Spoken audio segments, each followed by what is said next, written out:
보니 한 천사가 태양 안에 서서 공중에 나는 모든 새를 향하여 큰 음성으로 외쳐 이르되 와서 하나님의 큰 잔치에 모여 왕들의 살과 장군들의 살과 장사들의 살과 말들과 그것을 탄 자들의 살과 자유인들이나 종들이나 작은 자나 큰 자나 모든 자의 살을 먹으라 하더라. 또 내가 보매 그 짐승과 땅의 임금들과 그들의 군대들이 모여 그 말 탄 자와 그의 군대와 더불어 전쟁을 일으키다가 짐승이 잡히고 그 앞에서 표적을 행하던 거짓 선지자도 함께 잡혔으니 이는 짐승의 표를 받고 그의 우상에게 경배하던 자들을 표적으로 미혹하던 자라.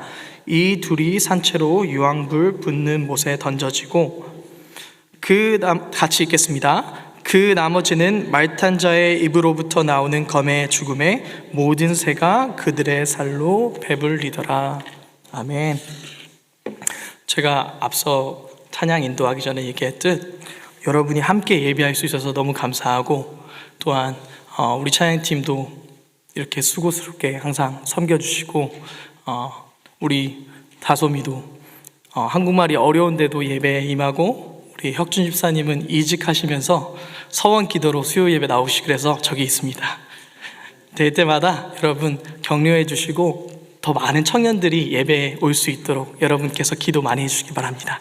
아멘. 제가 오늘 전할 하나님의 말씀의 제목은 확정되고 확정된 믿음으로 라는 제목입니다. 사랑하는 성도님들, 많은 사람들이 요한계시록을 대할 때에 숫자에 집착하거나 후에 일어날 핍박과 환난에 대해서 두려워합니다. 이로 인해서 수많은 이단들이 생겨나는 것도 우리 볼 수 있습니다. 그리고 현재를 사는 우리도 이런 생각하지 않습니까? 이 시대가 마지막 세대가 아닐까? 그러면서 세상이 하나님을 인정하지 않는 세대, 수많은 이단 종교와 바벨론의 때거나 노아의 시대처럼 타락이 만연한 이 세상에서 주님이 오시지는 않을까? 그런 걱정과 근심이 없다고 한다면 그것은 거짓말일 것입니다. 그런데요, 요한계시록의 책은 성도들에게 두려워하라고 쓴 책이 아니라 소망과 위로의 책입니다. 왜냐하면 요한은 믿는 자들에게 심판은 구원의 완성이라고 고백하고 있습니다. 또한 세상의 모든 악은 이미 종결되었다라고 선언하고 있기 때문입니다. 지난주 설교에서 들었듯이 18장에 등장하는 바벨론, 그들은 성도들을 핍박하고 강력한 경제력과 화려함으로 사람들이 영적으로 타락하는 그런 역할을 감당했습니다. 근데 그들의 최후가 무엇이었습니까? 18장 8절 말씀 보면 그러므로 하루 동안에 그 재앙들이 이르니니 곧 사망과 애통과 흉년이라. 그리고 17절 말씀엔 그러한 부가 1시간 만에 망하였도다. 그 아무도 예상하지 못한 그 심판이 그들에게 임하는데, 그렇게 강한 그들이 얼마 만에 멸망했다고요? 몇 년이요? 몇 달이요? 아니죠. 1시간 만에, 순식간에 망했다는 것입니다. 참 허무하고 덫이 없지 않습니까? 그 화려하던 바벨론의 검은고 소리가 그치고 활기차던 맷돌 소리도 멈췄습니다. 세상이 자랑하던 신랑 신부의 웃음소리도 다시는 들리지 않았습니다. 하나님의 없는 세상의 영광이 얼마나 허무하게 끝나는지를 보여주는 무서운 정적이 여기 일어나고 있습니다. 그러니 믿는 우리는요, 어떻게 살아야 하느냐? 이 세상이 영원할 것처럼 살아가면 안 된다는 것입니다. 왜냐하면 그 침묵은요, 끝이 아니기 때문입니다. 세상의 거짓된 소음이 끝나자마자 19장에 하늘문이 열리며 장엄한 찬양이 울려 퍼집니다. 할렐루야, 구원과 영광과 능력이 우리 하나님께 있도다.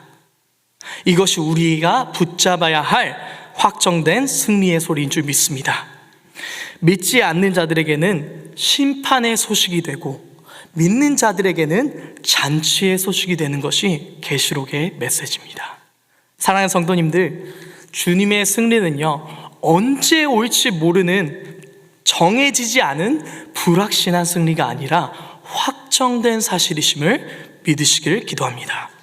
그렇기에 우리는 오늘 말씀처럼 그 승리가 확정되고 확정된 그 믿음을 가지고 이 세상 가운데서 성도로 구별되어 살아야 됩니다. 예를 들겠습니다. 우리는요, 확실한 것에는 주저하지 않고 투자를 합니다. 제가 청년들하고 얘기를 하다 보니까 그들이 하는 이런 주식에 대해서 예를 들었어요. 뭔가 이런 얘기를 하면요, 그 주식을 하시는 분은 저를 보고 이렇게 싹 미소를 짓습니다. 너무 티내지 마시고요. 어떤 분야에 주식을 투자한다고 하는데, 여러분이 만약에 10년 뒤에 이 주식이 10배가 뛸 걸 정확하게 알고 있고 확신한다면, 여러분 그 투자한 그 주식이 내려가고 있을 때 그 주식을 회수하시겠습니까? 그렇죠? 누가 봐도 안 할 겁니다.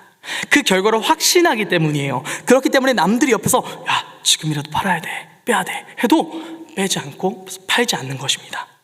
우리가 무언가를 확신할 때 주식뿐만 아니라 모든 분야에서 이런 확실한 행동이 뒤따르게 됩니다. 확실한 보상이 있고 그 보상이 지금의 역경보다 크다는 판단이 우리에게 주어지면 그 역경을 버틸 수 있는 힘을 우리가 얻게 되는 것입니다. 이 진리가요, 우리의 믿음 생활에서도 동일하게 적용이 됩니다. 만약 우리가 주님께서 확실한 승리와 상주신이심을 확실하게 믿으신다면 우리의 믿음이 더 견고하게 세워지는 것은 당연할 뿐만 아니라 계시록의 말씀을 대할 때에도 하나님의 심판을 두려워하고 와, 주님 지금 오시면 안 돼요가 아닌 주님 어서 오시옵소서라는 고백이 되어지게 되는 것입니다.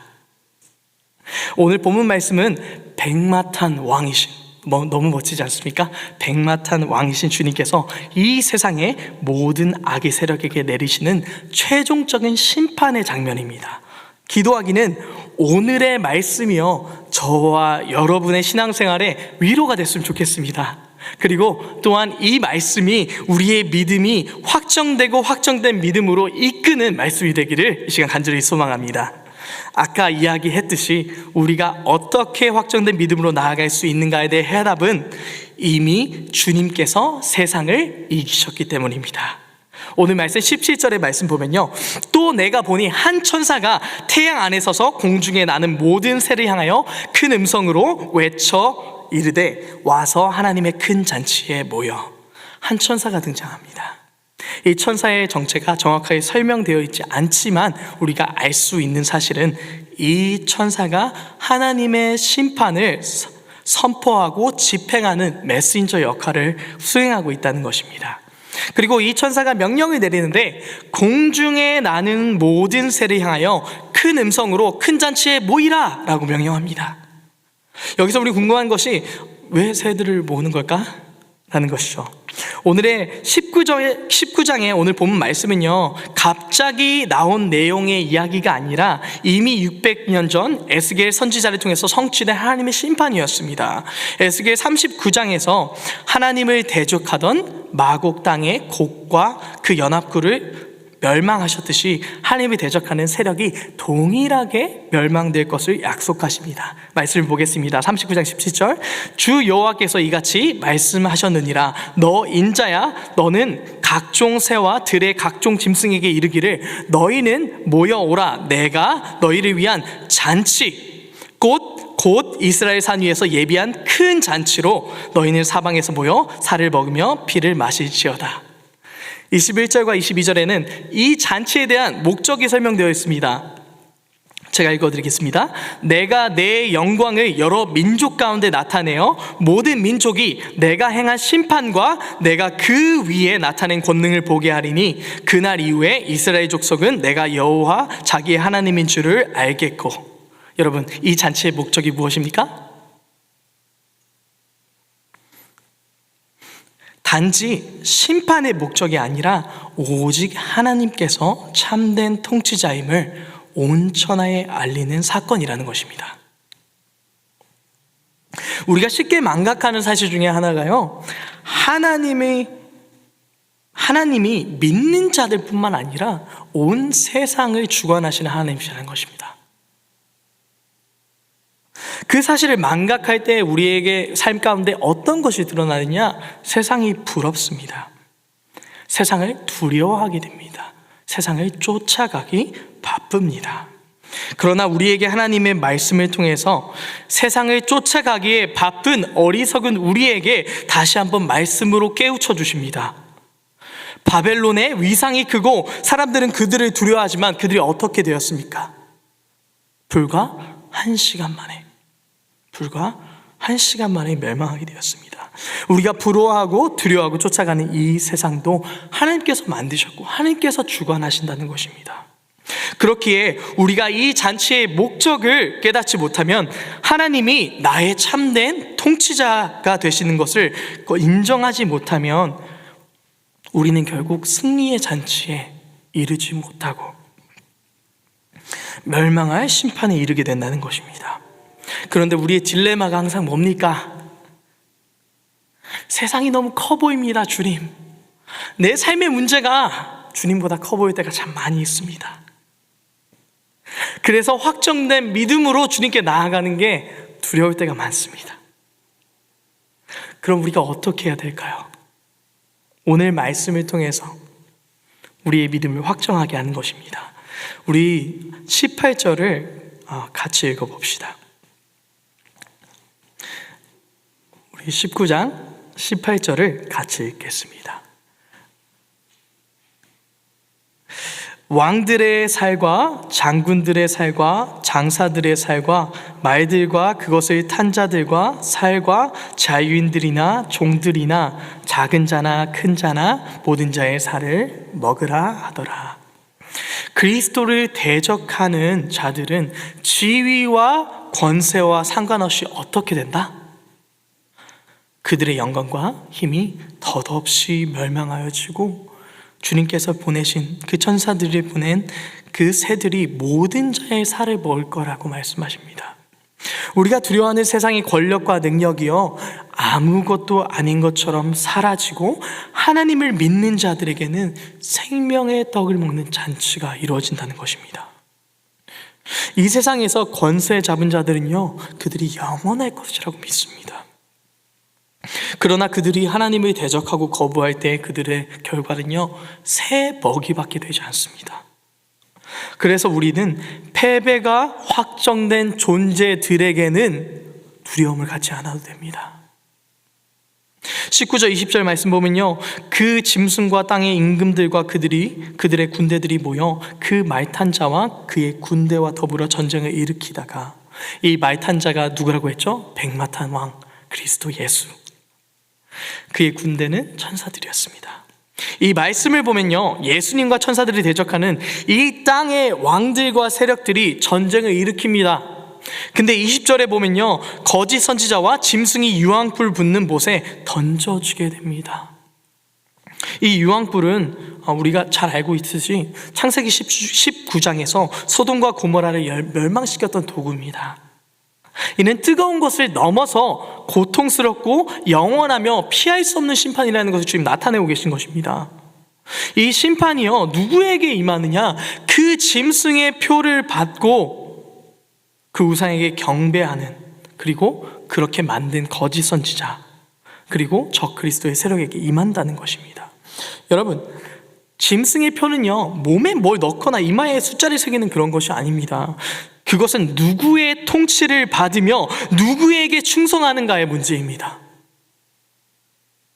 20절에 보면요 짐승의 표를 받은 자들은 거짓 선지자의 이적에 미혹된 자라고 기록되어 있습니다. 바벨론의 가장 강력한 미혹의 수단이 무엇이었습니까? 물질과 풍요였습니다. 여러분, 물질과 풍요였습니다. 왜냐하면 그 물질이 있을 때 우리는 어떻게 살아갑니까? 하나님이 없어도 살 것 같아요. 하나님이 없어도 잘 살 수 있다라고 생각합니다. 이 말씀이 우리에게 무엇을 말해주고 있습니까? 하나님이 없이도 잘 살아가고 있고 잘 살 수 있다고 생각하는 모든 자들은요 하나님의 백성의 표를 받지 않고 살아가고 있다는 것입니다. 신명기 6장 8절 너는 또 그것을 내 손목에 메어 기호로 삼으며 내 미간에 붙여 표로 삼고 그것을 손목에 메고 미간에 붙여 표를 삼으라고 말합니다. 그것, 여기서 말하는 너는 또 그것이 무엇입니까? 하나님의 말씀입니다. 성도님들, 말씀으로 살아야 될 줄 믿습니다. 왜냐하면 하나님의 심판도요, 오늘 21절 말씀 보면 나머지 세력이 무엇으로 죽게 된다고 쓰여 있습니까? 말탄 자의 입에서 나오는 검, 그것이 무엇입니까? 하나님의 말씀입니다. 우리가 말씀을 의지하여 살아가야 되는 이유는 주님은 말씀을 통해 심판하시고 말씀을 통해서 구원하시기 때문입니다. 그러니 주님께서 우리에게 무엇을 말씀하고 계신 것입니까? 짐승의 표가 아니라 하나님의 백성의 표인 말씀을 너의 마음에, 너의 삶에 새기고 살아가는 것입니다. 여러분, 말씀을 새기고 살아가십니까? 정말 그 말씀에 생명이 있는 것처럼 대하고 계십니까? 그렇지 않고 계시다면요, 우리 예배드리는 우리 또한 주님의 그 심판에서 자유할 수 없음을 깨닫고 회개하시기를 이 시간 축원합니다. 오늘 말씀으로 심판하시는 하나님은요, 처음 나온 것이 아니라 이사야에서 이미 예언된 말씀입니다. 이사야 11장 4절 말씀 보면요, 그의 입에 막대기로 세상을 치며 그의 입술의 기운으로 악인을 죽일 것이며 라고 기록되어 있습니다. 그렇다면 우리가 확정된 믿음으로 살아가려면 어떻게 해야 하는가? 우리가 성도로서 취해야 할 삶의 태도와 순종이 있다는 것을 분명히 말씀하고 계신 것입니다. 확정된 승리를 붙잡는다는 것은 세상의 위협에 불안해하고 움츠러들 수 있겠지만 그럼에도 불구하고 생명의 말씀이신 주님을 붙잡는 것입니다. 그 말씀은요, 이미도 세상을 이기셨고 승리를 우리에게 확정시켜 주셨기 때문에 우리는 두렵지만, 연약하지만 이렇게 고백해야 됩니다. 주님, 두렵지만 주님 붙잡겠습니다. 나아가겠습니다. 자신 없지만, 능력 없지만, 실력 없지만 주님, 다시 한 번 더 주님의 말씀에 순종해 보겠습니다. 그렇게 고백하는 것입니다. 사랑하는 성도님들, 그러니 내가 연약해서, 내가 성숙하지 못해서 순종하지 못하겠다는 그러한 태도를 가지시면 안 됩니다. 그것이 사단이 우리를 유혹하고 영적으로 눈먼 자로 만드는 전략이기 때문입니다. 우리가 신앙생활하면서 혼자서도 생각하고 주위에서 많이 듣는 이야기가 뭡니까? 뭘 그렇게까지 신앙생활을 해? 적당히 예배 드리고 적당히 섬기고 그렇게 살면 좋잖아. 복음은요, 우리가 일주일에 한두 번 예배를 드리고 내 시간에 조금 들여서 봉사를 하게 만드는 장치가 아닙니다. 복음에 물을 타서 그 농도를 희미하게 만들고 그 능력이 나타나지 않도록 만드는 것이 사단의 전략입니다. 여러분, 복음은요, 주님께서 그의 목숨값으로 주신 구원의 길입니다. 그 기쁜 소식의 가치를 정말 여러분 믿으신다면 내가 나약하기 때문에 변명하는 것이 아니라, 포기하는 것이 아니라, 주님, 내가 주님께 더욱더 나아가고 싶습니다를 고백하셔야 될 줄 믿습니다. 그러나 우리는 많은 때에 말씀이 옳은 줄을 알면서도 불구하고 그 말씀에 순종하지 않는 변명들을 나열합니다. 그러나 여러분, 오늘 말씀을 통해서 내가 진짜 다시 한 번 더 믿음으로 말씀을 붙잡고 주님께 나아야겠다, 그런 고백이 있으시다면요, 주님이 원하시면 될 줄 믿습니다 라는 믿음의 태도를 가지고 주님께 나아가셔야 됩니다. 그것이 확정되고 확정된 믿음을 가진 성도들이 가져야 되는 삶의 모습이기 때문입니다. 그런데 여기서 한 가지 우리가 조심하셔야 되는 것은, 이러한 확정된 믿음 또한 나에게 비롯되는 것이 아니라는 것입니다. 우리 사랑하시는 주님께서 확정하셨기 때문에, 약속하셨기 때문에 우리는 미쁘신 그 주님 한 분만을 의지하여서 나아갈 수밖에 없는 그러한 존재라는 것을 고백하는 것입니다. 데살로니가 전서 5장 24절, 너희를 부르시는 이는 미쁘시니 그가 또한 이루시리라. 아멘. 우리를 오늘도 주님께서 간절히 부르시고 계십니다. 그리고 오늘도 우리를 주님께서 말씀으로 위로하고 계십니다. 믿음으로 살아가는 것이 참 쉽지 않지. 두려울 때도 낙심할 때도 참 많이 있지. 육신의 고통이 너를 짓눌러 마음이 무너질 때도 많이 있겠지. 그런데 한 가지만 기억하면 된단다. 그 두려움도 낙심도 어려움도 근심도 마음의 무너짐도 내가 너를 지키고 너를 붙잡을 거야. 그리고 너를 택하고 부른 내가 이미 이루었고 내가 이룰 거야. 그러니 너희는 내 말씀을 믿고 따라오기만 하면 돼. 주님께서 그렇게 말씀하십니다. 주님의 말씀에 여러분 신뢰하신다면 이제는 정말 확정된 믿음으로 어떤 상황 가운데서도 주님 붙잡을 수 있습니다. 고난이 찾아올 때도 마음이 무너질 때에도 주님이 붙잡아 주실 것이니 괜찮지 않겠습니까? 우리가 몇 번 넘어지고 뒹굴더라도 주님께서 나를 다시 세우실 것이니까, 설 수 있게 붙잡아 주실 것이니까 괜찮지 않겠습니까? 다시 한 번 더 해도. 그러니 믿음의 성도님들, 주님께서 부르셔서 이 자리에 계신 여러분, 두려움을 버리고 담대함으로 나아갑시다. 디모데후서 2장 3절 말씀처럼 너는 그리스도의 예수의 좋은 병사로 나와 함께 고난을 받으라 말씀하셨을 때 주님 그까짓 거 한번 받아보지요. 뭐 어차피 죽기밖에 더 하겠습니까? 죽으면 주님 볼 텐데 죽기밖에 더 하겠습니까? 근데 그 좋으신 주님은요, 우리로 절대로 고난만 겪게 하지 않으십니다. 그리고 그 고난을 견뎌낼 힘도 주시고요, 우리의 힘이 되시고요, 우리의 행복이 되어주시고, 우리의 만족이 되어주시고, 우리의 생명이 되어주십니다. 제가 계시록 22장 5절의 말씀을 정말 좋아하는데 제가 한번 읽어드리겠습니다.